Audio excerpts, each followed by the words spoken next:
Over here in this corner of the dining room one day there was a small puddle on the floor, here where there aren't supposed to be any puddles. Small puddle was caused by a failure in the 47-year-old plumbing system directly overhead. In this video I'll show you and explain what exactly caused this damage and what's the scope of the work, what's involved in terms of labor and materials, and what tools you might need. So everything is there set up on the table. I haven't done any of the repair yet, other than I opened a small hole in the ceiling so the building materials can dry without molding. So let's get started from the ground here. A small puddle on the floor is accompanied by wet ceiling and wet walls. Now in some cases the walls can be so wet and soaked that you can push your finger through. That's in a bad case scenario. Problem with that is that it's going to mold on the inside, and mold spores and everything is going to be toxic for you to live in a house that has molding walls on the inside. So walls need to be dried. In this situation the wallpaper is not peeling, not blistering, not bubbly, and if you have asbestos in your drywalls, then this could cost thousands of dollars in drywall removal, remediation. The whole area would need to be sealed if there is asbestos in the drywall, sealed off, taped to the ceiling, to the walls and to the floor, so that people can work here in a temporary enclosure to remove all the asbestos containing drywall. It's a big job. And then fans and dehumidifiers would need to run in this space to dry all of the wet building materials. So and that drying process to bring everything down to between 11 and 14% moisture content, typically wherever you are, depending on your building codes, to bring it down to code level moisture content, it could take weeks of drying time. So that's also what's involved. But if you catch it early on, like this was, you have to do none of that. I opened a small hole in the ceiling, of course, to still allow the building materials to dry, because there is some damage. You can have a look at it. Some of the staining, of course, and this is the paper that's on the backing paper on the sheetrock here, and you can see there's a small hole through it, but that was also kind of placed in there when I was exploring what's behind the walls here. You can see some staining and some wetness. It's completely dry now. It's been open for, I don't know, 3 months, so everything is completely dry. You can see some, but it used to be wet to this extent a little bit, as well as you can see some staining on the plastic pipe. Now plastic doesn't rot or mold, but what failed can be traced if you look at the sediment deposits on the outside of the pipe. You can see one longer run over there that kind of seem to start somewhere here at the threads, or the underside of the thread, or some such thing. You can also see some staining and some wetness on this wood here. That's not a whole lot, and so that's all that's involved when this is caught early on. So let me explain with the new materials on the table there what failed exactly at this P-trap here. Oh, I do want to point out that this threaded connection here and this lock ring here above is providing a connection, a transition from brass or copper. Sometimes it could be either a brass or copper short metal drain pipe, and this is a black ABS plastic pipe. So at the transition, that's where the leak happens. So come on down here. I have not an identical match, but one possible solution or arrangement on the parts involved, and I can show you what exactly failed here. So overhead, of course, is a bathtub, and this one is from a sink, but it's going to be comparable because you have a metal to plastic transition in it with a lock ring and a threaded connection. So if this lock ring here is removed, what you see underneath in some cases, because there are some variations to this, that's why I have some new materials, is you see this bevel washer. This bevel washer provides the seal between the outside diameter of the brass or copper pipe and the inside diameter of the black ABS pipe. This is how this black bevel washer feels or looks like, and this is the one that failed. When this bevel washer is supposed to be seated there on the bevel surface of the end of this short fitting here that I have another one of, and the lock ring is clamping it down, forcing it down this way. So this has to be soft enough to be displaced to provide a tight seal around this drain here. The cost of this bevel washer is 25 cents, and failure on this part can cost you thousands of dollars of damage if you don't catch it early on and you need to dry your building materials and walls. So here is a new one, the new lock ring. Also has a bevel washer, a new bevel washer. This is slightly different. You can see it's got a rim on it to match this part of the fitting here. It does not have a bevel shape anymore. It's just supposed to be like that. But this bevel washer is still available at the stores and is 25 cents. So, and over here, so brass and copper drain pipes don't have the same diameter, so one of them will fit. There are different diameter sizes in the store. Over here, this has a different geometric arrangement of this problem. There is no bevel washer, there is no shouldered washer like in this one. There is the lock rings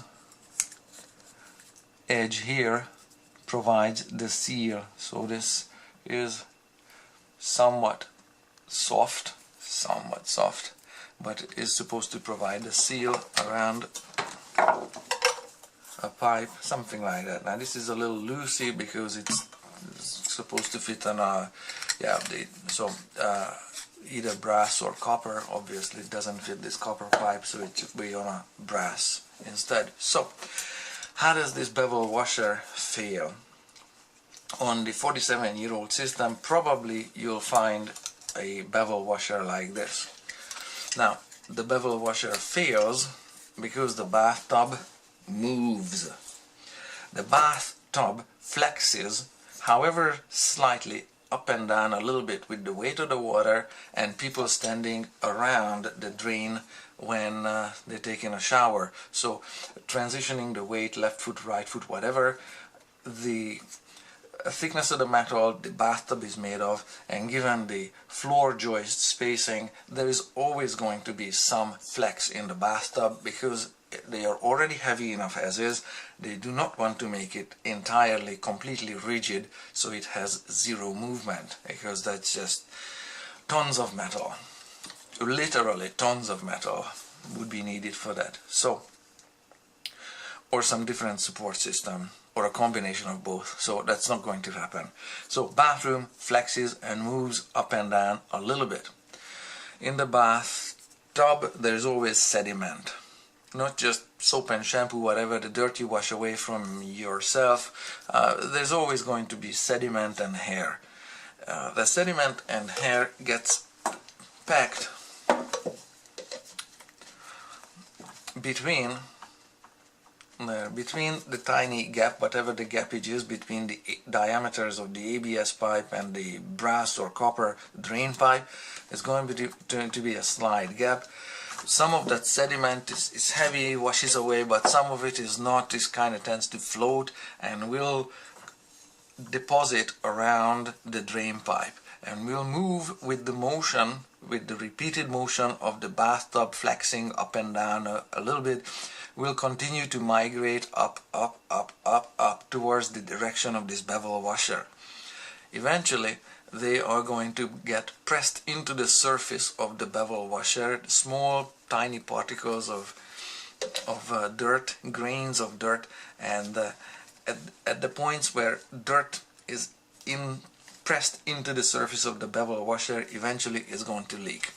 It's not going to leak full time because this is a drain pipe. It only leaks when there's water in it. Once water runs out, it's dry or it's not leaking anymore. Not dry, just not leaking anymore. So, can this be prevented? Failure of this bevel washer? Unless you want to build an armor-plated bathtub, it's unlikely that this is going to be improved upon. Okay, there's always going to be sediment, and there's always going to be motion. Even with that sediment, the surface of plastics age. As they age, they become brittle instead of pliable and flexible.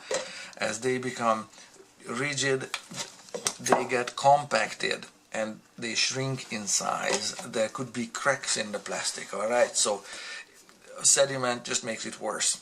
But even if in a lab environment there's absolutely no sediment, there's always going to be motion that compresses this seal, and there's going to be microscopic hairline cracks. So it's not really avoidable.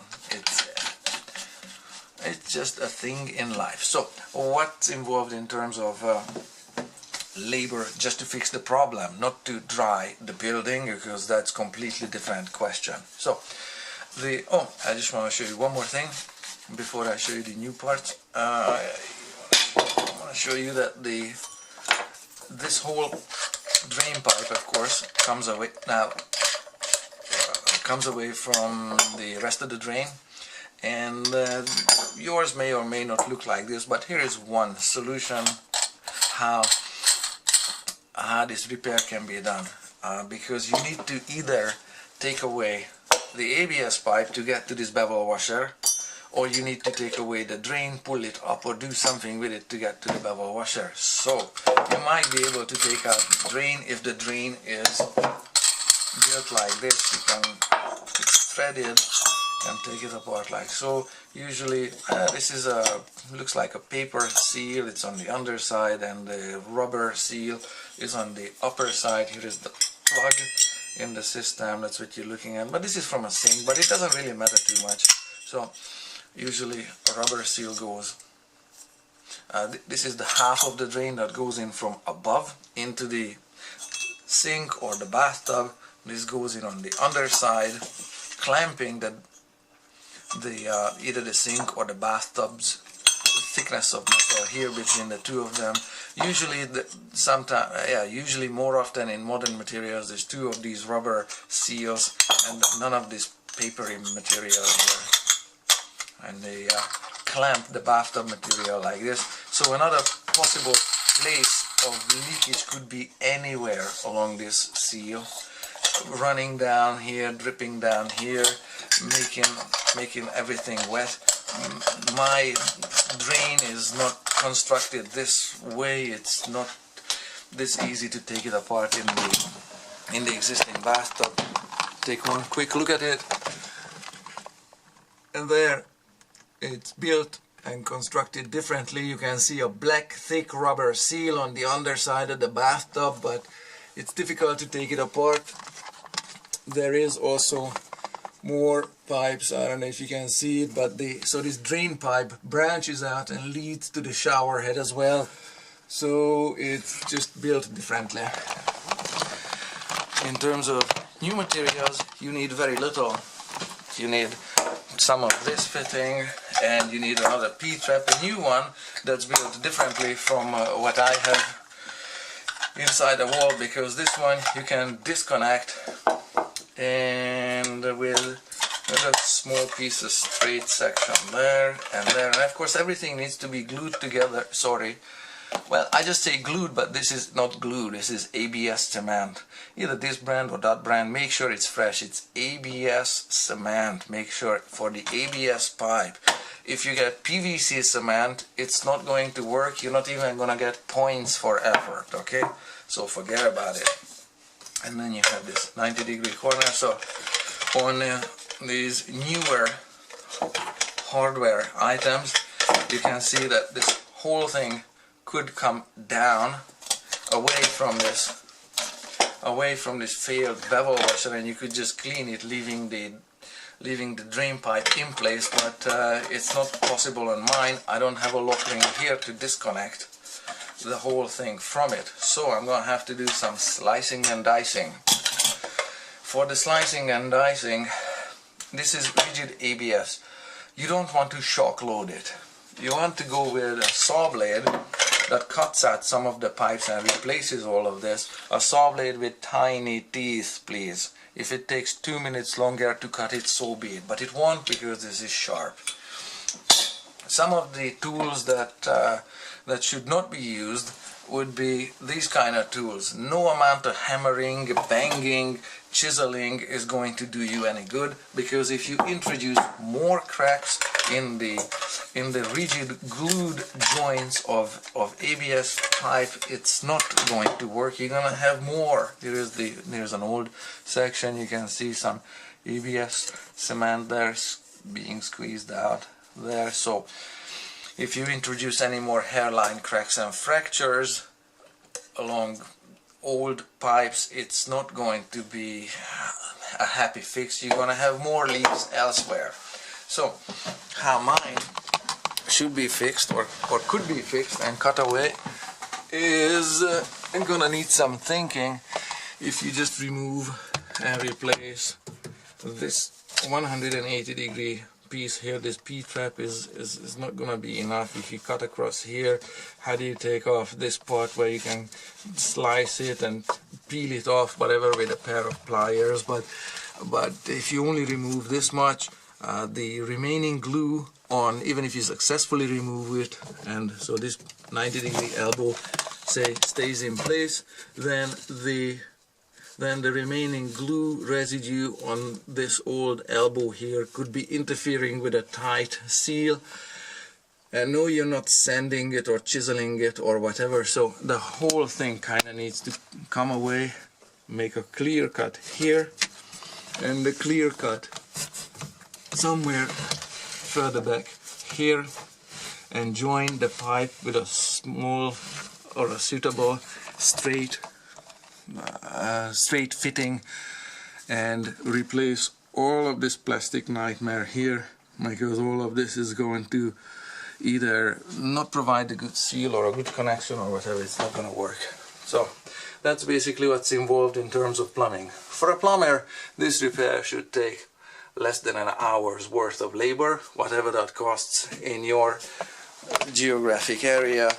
Cost of this is, let me see, this one and this one, it's under $15 at a hardware store. So, but you might need the Y and some more other connectors. So, but I'm just saying it's under $50, okay, for materials and 1 hour's worth of labor from the plumber. Anything else is a rip-off. And of course, don't forget to dry your walls. If that needs to be included, then that could cost thousands.